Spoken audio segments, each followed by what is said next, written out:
Hey, it's Sharon, and I'm back to share another policing experience with you guys. If you're new to the channel, I'm a retired detective. I worked for 20 years for Southeastern City, and I was also in the military.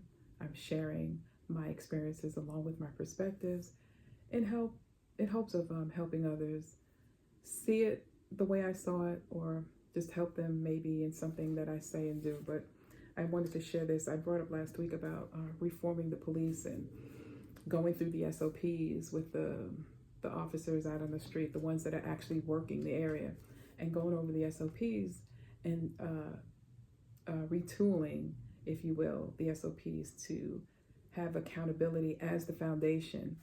And I gave you an example about my old agency and how transfers, we couldn't grieve transfers, but when I was the blue, I was transferred 7 times in 1 year, which is unheard of, but I didn't have a place to grieve that or question that or show, well, this is being done in retaliation for whistleblowing.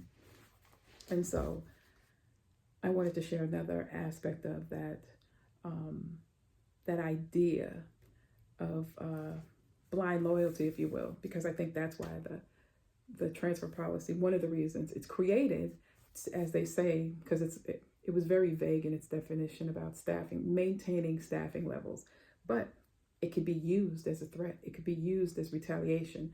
I don't think they accounted for that aspect of it. Maybe they did, who knows, but it didn't seem that way.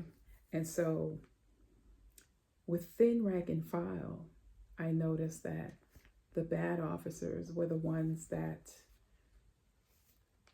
pushed back against the status quo, if you will. They were the ones that pushed back against unprofessionalism. They were the ones that pushed back against the mindset of us versus them. I was labeled a bad cop for whistleblowing. That's weird, right? I was labeled a bad cop for being militant. And being militant meaning I'm asking questions. I want to know.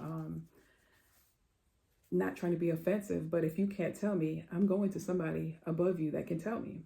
That was looked at as being militant.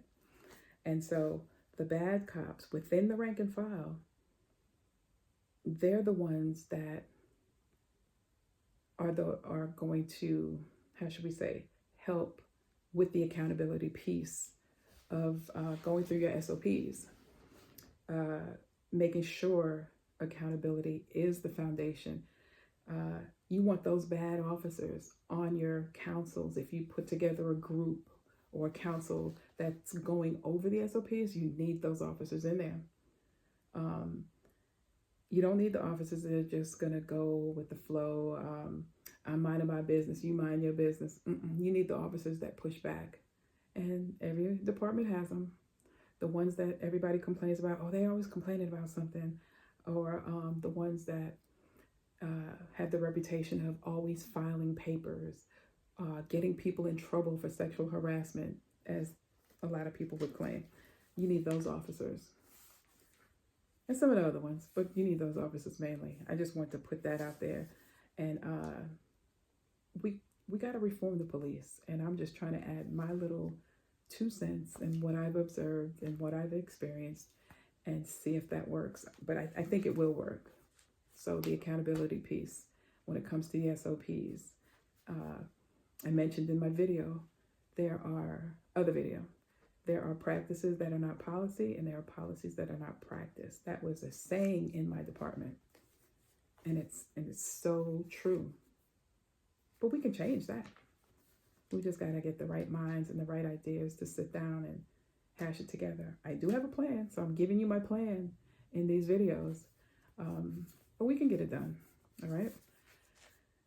Take a look at our online store. The link is in the description. I created some notebooks. The links for those in the description. I created some word search puzzle books. The links for those are in the description. And always remember, guys, you don't necessarily have to go through a thing to learn from it. Talk to you later. Bye.